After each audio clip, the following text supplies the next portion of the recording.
咁接住落嚟咧，我哋將會玩遊戲啦。เดี๋ยวเรามาเล่นเกมกันต่อนะครับผมครับผม第一個任務係要佢哋企身先。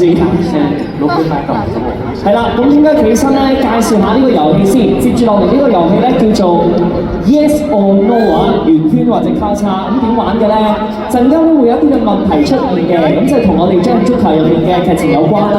咁然之後咧，佢哋就需要咧企喺相應嘅方向，左邊代表對 Yes， 右邊代表錯。咁然之後咧，若果係答錯多過3條以上嘅話咧，就要受到懲罰啦。เดี๋ยวเกมนี้นะครับมีชื่อว่า Yes or No นะครับเราจะมาทดสอบความจำของทุกคนนะครับผมเดี๋ยวจะให้ทุกคนต่อแถวเรียงแถวตรงกลางนะครับผมแล้วเดี๋ยวเราจะถามคำถามนะครับถ้าคุณคิดว่าคำตอบเป็น Yes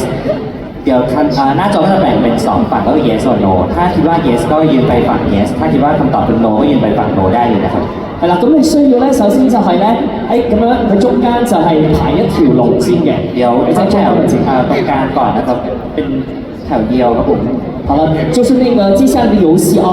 会有一些相關我們作品裡面的問題啊。如果他們覺得是對的話，會站在左邊；覺得是錯的話呢，站在右邊。哇，佢有啲拍佢個視頻千手觀音嗰個啊！好啦 ，ready 啊，試下個位先。OK ready？好啦，咁我哋一齊睇下第一條問題係咩先。好啦，第一條問題。Jack 拎到足捐嘅係數學書 ，yes 定 no 啊？係啦，係誒，攞嚟聽下，攞嚟聽下。好啦 ，ready， 準備 ，3、2、1，go！Yes or no？Yes， left hand side，no。點而家冇答錯？呢條好似喎，答案係咩？เล่นเรื่องเดียวกันหรือเปล่า我轉牌，我都轉牌啦，參觀，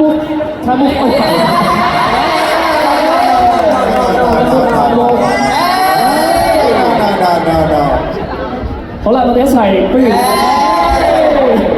好頑皮 so naughty， 好啦，我哋一齊睇下正確嘅答案係咩先。เดี๋ยวมาเฉลยนะครับ係啦，我哋有段片段嘅，一齊睇下先。唔係數學書，咁係咩書咧？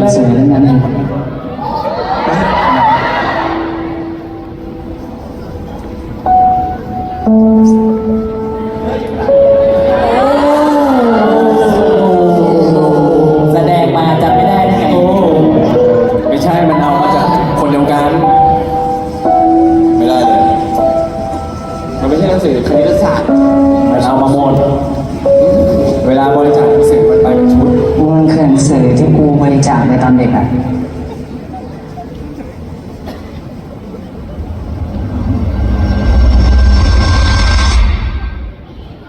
好啦，翻返嚟現實。不過我想講一樣嘢咧，呢一條問題係最易㗎啦已經，但係都有人答錯，所以我有啲擔心佢哋。คำถามนี้นะครับเป็นคำถามที่ง่ายที่สุดแล้วนะครับแต่ก็ยังมีคนตอบผิดนะครับเพราะฉะนั้นพิธีกรเป็นห่วงมากนะครับ係啦，要加油啦，蘇蘇，係啦，蘇蘇，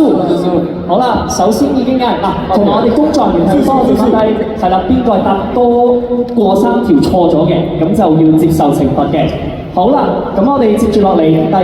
條問題啦，คำถามที่2ครับผม係啦，足出獄之後買嘅水係咪20G 一支咧？呢條有啲難啊！จะออกมาจากบุ๊กแล้ว好，大家記唔記得？啱定唔啱 ？Yes or no？ Ready？ 3、2， อันนี้จะตามไหมเนี่ย 1 go！ แ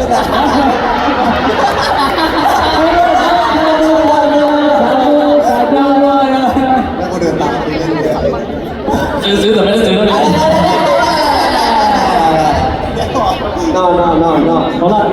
我哋點算咧？咁樣個走勢好快要人受懲罰咯喎！好，我哋一齊睇下正確答案先。เดี๋ยวซื้ออะไรกันซื้อแต่ให้ก็เอาน้ำเปล่าเหมือนเดิมจับไปได้เฮียขอบคุณค่ะเอ้ย10 บาทของกินของดื่มของกินน้ำเปล่าบ้าอะไร20 บาทตอนแรกหรือเปล่าน้ำเปล่าอะไร20 บาท好啦，所以第2題咧，連答錯啦，跟住然後答錯啦，同埋偏答錯嘅，係啦，幫我哋作翻低啊！好，再嚟又企翻中間先 ，Please move to the center，thank you。好啦，茶乜咁貴？ ใช่น้ำอะไรที่ขาย20 บาทแพงเกินไปหรือเปล่า 之前呢啲啊，冇20蚊嘅水喎。好啦，個物價升得好快啊！好啦，我哋再嚟準備第3條。 คำถามถัดไปครับ 係啦，Jack 見到足嘅100種補償方法嗰本書嘅時候咧，佢嘅行為係吐口水，啱定唔啱咧？Yes or no？Yes or no？Ready？3、2、1，Go！ 做假動作。好啦，全部都揀 yes 嘅，好，即刻睇下答案先。呢條比較簡單。 ขอแค่มึงยกโทษให้กู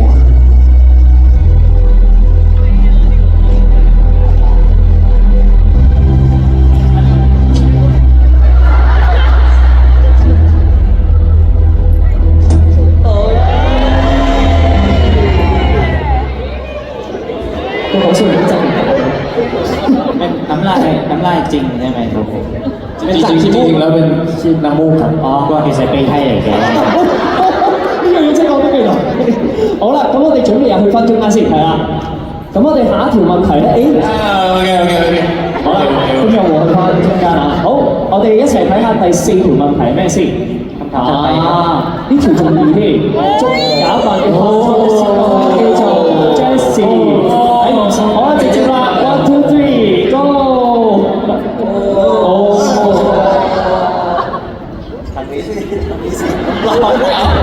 ใช่นี่ผิดนะนี่ผิดนะ กำลังคิดว่าชอบแต่งหน้าเพราะว่ามโนได้เหรอ ไม่ใช่吹錯啦，先係。吹錯。ทำไมถึงไม่ใช่ครับทำไม 點解唔係？因為你推我咯。อะไร ไม่ได้啦，好啦，雖然呢一條大家唔使睇片應該都知答案，但我都你都睇下呢個正確答案係咩先？ ปิดกันปิด ไปห้องเก็บสมบัติลูกหนี้กับฉัน พ่อไม่เสร็จสมบัติเหรอคะมีคนบ้าอยู่ในหน้าจอเลยค่ะเกิดมานี่เจสซี่ไม่เคยได้ยินเลยนะคะ ใช่ค่ะจริงค่ะ ช่วยขอเข้าเลยได้ไหมคะ ไม่มีบอก แต่ว่า ผมเล่นเองผมจะไม่รู้ได้ไง ผมก็เล่นเหมือนกัน พี่เมคอัพให้ผมเลยนะ เจสซี่ตัว C ครับตัว Z อ๋อก็ JSSI เป็นตัว Y ด้วย อ๋อก็頭先 เป็นตัว Y ด้วยครับ ก็頭先問題嘅 Jessie 選錯咗。 Jessie，即係佢咁仔細啊？咦，咁我哋當唔當正確答案啦？咁 yes no 都啱嘅喎，咁樣講嘅話。 ถ้างั้นก็จะ yes no ก็ถูกนะครับ ถ้าคิดว่าเมื่อกี้ Jessie คิดว่าสะกดผิดใช่ไหมครับ ต้องเป็นตัว Z ใช่ไหมครับ ใช่ครับ คำถามเมื่อกี้ก็จะ 好 สลับ 啦 กันนะค 打 รับ 我，係啦。如果真係難， ก็คือ no ชนะ no กับ yes ก็ชนะใช่ไหมครับเสมอกัน เสมอ โอ กัน เค เสมอกัน โอเคเขาเป็นไปได้ครับผม 打我係咪啊？原來你串錯字，犀利啊，犀利啊！好，再嚟第5條問題，一齊睇下先。 คำถามถัดไปครับ 現實生活中擅長跆拳道嗎？嗱，咁我見到高登成需要佢。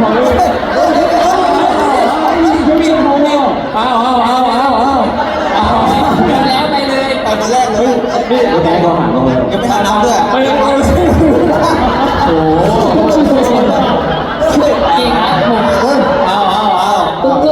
โอ้วอร์มก่อน เพื่อนผมไปเรียนมาพี่ไปดูว่าจริงๆเลย 佢真係有咁嘅學過喎。係咪諗住示範一轉頭？ 佢จะสาธิตให้ดูหน่อยใช่ไหมครับ Yes yes yes，สาธิต สาธิตก็ให้ เอาตัวนั้นแหละเอาตัวนั้นแหละ นี่มา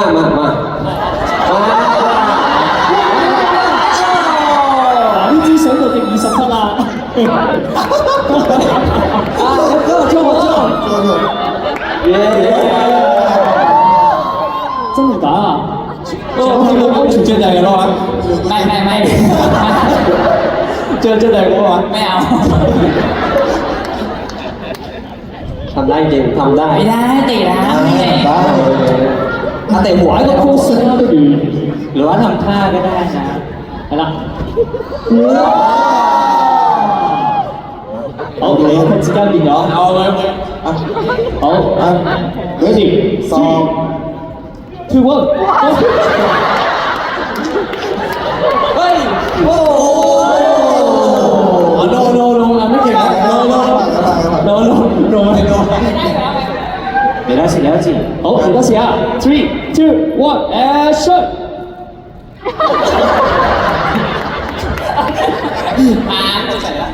3、2、1 action！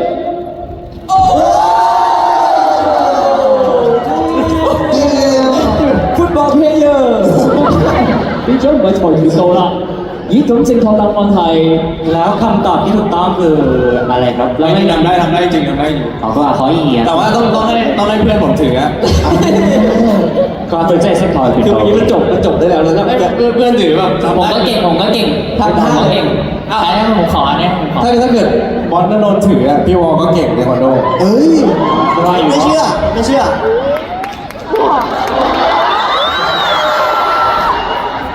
我就ไม่ เอาเถอะ ไม่เข้าใจ เอาละ 好啦，我哋呢個 fan meeting 變咗做跆拳道大會啦。好啦，我哋俾多啲掌聲鼓勵佢哋先。thank you。好啦，但係仲未完嘅，我哋準備嚟第6條嘅問題啦。好，一齊睇下先。下一條問題，第7集 Jack 踩到竹嘅水桶，個水桶嘅顏色係咪藍色咧？係咪啊 ？Yes or no？Yes or no? Ready? 3, 2, 1, go!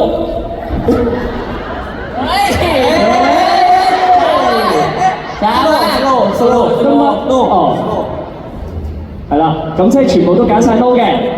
นี่ไม่ได้ดูหรือเปล่าเนี่ย ดูครับพี่ดูครับดูไอ้ถังนั่นไงไอ้ถังนั่นน่ะอะไรไอ้ถอยน่ะอะไรอะใบใหญ่ๆอะไม่ไปนิดเดียวไปใบกว้างๆอะแคบเลยไปเถอะปะเอาเลยครับ คือมัน頭先呢個問佢係咪你係冇睇呢一幕啊咁樣話？唔係，我有睇佢話嗰個樽啊嘛，嗰個大嘅樽、細嘅樽、闊嘅樽、窄嘅樽。好，咁所以個答案係咩咧？一齊睇下先。讓我出嚟咁。係啦，個大嘅樽、細嘅樽。ขอโทษครับเนี่ยมึงมาทำงานที่นี่เหรอกูไม่ต้องทำงานแน่มึงก็เดี๋ยวกูช่วยยกไปไว้ด้วยไม่ต้องอ่ะมึงทำงานมึงเลยเดี๋ยวไว้เจอกัน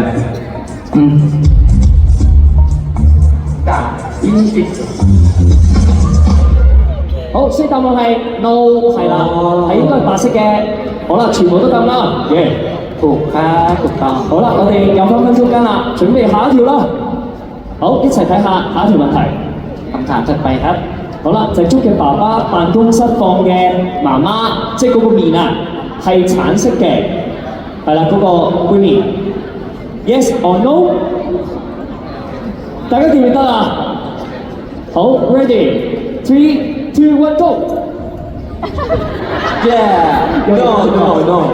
นี่ไปเดินตามหมดเลย 大家都係跟住佢行。 แล้วตับขาหลอกเขาด้วยวะ 好，咁記唔記得咩顏色咧？佢哋？ แล้วจำได้ไหมว่ามันคือสีอะไรครับ บอกเข้าไป你講 สีอะไรอ่ะมาม่าหมูสับสีเหลืองครับ ก็係黃色嘅。咁你เดี๋ยวผมถามคัดมาเลยช่วยสีอะไร 我做過嚟。ช่วยเป็นสีฟ้า ไปเลยไป โคตรอะไรสีฟ้าเอ้า ตัวสีอะไร ช่วยเป็นสีอะไรสีขาว สีขาวเลย โอเค 記得ช่วยสีอะไรสีส้ม สีขาว ช่วยเป็นสีอะไรสีม่วงเฮ้ยเมื่อกี้ไม่ลุ้นอันนี้ต้นสีอะไรอันนี้ได้ส่วนบุญเลยนะสีแดงของใช่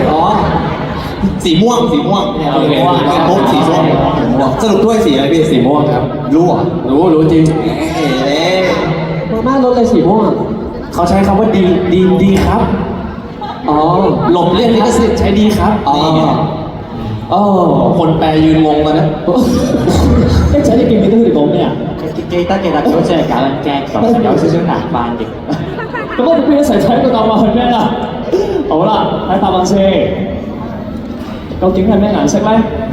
哦，真係一秒。มีห้องพ่อจริงจริงดิทำไม ถ่ายมา 所以紫色嘅。มันมีรถหมูสับที่พี่ชอบด้วย เนี่ยบะหมี่รสหมูสับ หมูสับสีเหลืองสีม่วงติดลิขสิทธิ์ก็เขาไม่เข้า พ่อเขาคิดถึงจี้มากนะ ไม่งั้นเขาไม่ซื้อบะหมี่พวกนี้มาตุนไว้หรอก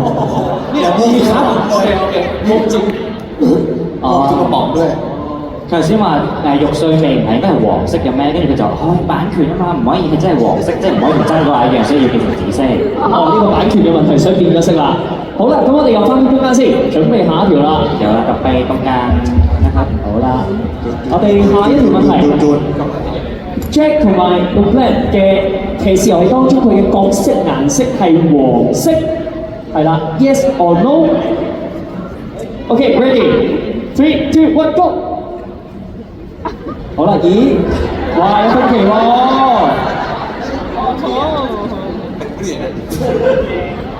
好，到底係咪黃色咧？มีสีแดงกับสีแดงไม่ใช่หรอ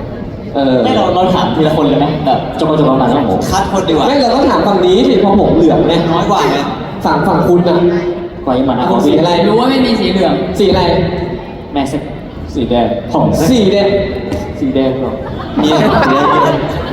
อันนี้สีอะไร ผมก็คิดว่าเป็นสีแดงไม่ก็น้ำเงิน แต่ว่าไม่ใช่สีเหลือง เอาสีอะไรเอาตาหนึ่งสี สีสะเกต แปลให้หน่อยครับแปลเมื่อกี้น่ะอยากรู้แปลยังไงเขาแปลไม่ได้ สีแดงก็ไม่ก็สีน้ำเงิน 紅色或者藍色。สีเหลืองครับพี่อ่ะอย่างสีเหลืองนะ เสียเวลาครับเฉลยเลยดีกว่า 冇嘥時間，我哋開估啦，不如。大家一齊睇答案啦，係啦，究竟咩色咧？望下個角色咩色先？正確答案係，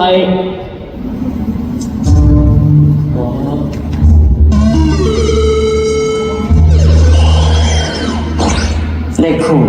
ฉันเลือกก่อนงั้นขอเลือกเป็นสีแดงแรงลิฟร้อนแรงของความรักของเรานะครับปูเซ่ 啊紅色嘅，有時嘅，答案係 no。 อ๋อ เล่นกระดาษ คำถามไม่เชียร์คำถาม 哦， ไม่เชียร์ 佢話個問題唔夠清楚，所以先揀錯。哦好啦，咁係我嘅問題，唔好意思啊。搞清楚好，我哋下條問題清晰啲。好啦，再嚟啦，準備下一條問題啦，一齊睇下先。係啦，第9條，恩比嘅塔羅牌背後嘅圖案係咪星星咧？係星星。大家有冇印象啊？Yes or no？Ready？ 3、2、1，Go！ 好啦，有啲猶豫啊，咦，全部揀晒 yes 嘅。好啦，睇嚟好懸念啊！ ดาว6แฉกด้วยครับ 都係冇角色。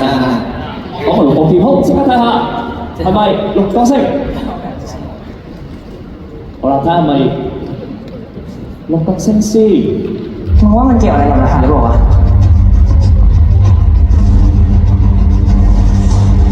เฮ้ยพวกมึงกูรู้แล้ว ฉันฝากไพ่3 ใบนี้ให้เพื่อนฉันหน่อย 哦，yes thank you。好啦，全部等啦，好嘢，好啦，再嚟翻返中間先，我哋又準備下一條問題啦。好，最後一條 last question。สุดท้าย。好啦，第9集喺天台打交嘅時候，特兔戴嘅頭巾係紅色，係咪紅色咧？好，ready， 3、2、1，go！ 好啦，出貓啊！哦，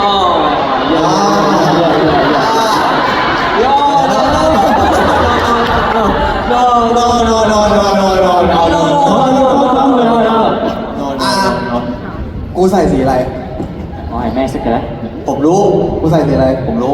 我知道。น้ำเงิน 藍色。 ปลายก็ถูกแล้ว ฮะ ไม่ถามแล้ว ไปอยู่ฝั่งนู้นเจอทำอะไร 我問你啦，你喺嗰邊啊？ เฉลยเลยครับแล้วเมื่อกี้เทไปฝั่งนู้นกันหมด 開估咯 เฉลยเลยครับ 喎，開估啦。好，開估，睇下咩色先。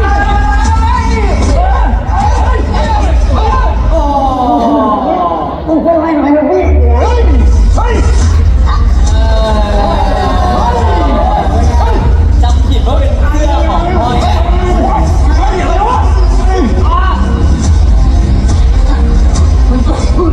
好你ฉีดอะไรวะ สูตรใหม่เข้มข้นกว่าเดิม 好，頭髮係藍色，所以係 no 嘅。好啦，blue，哦哦。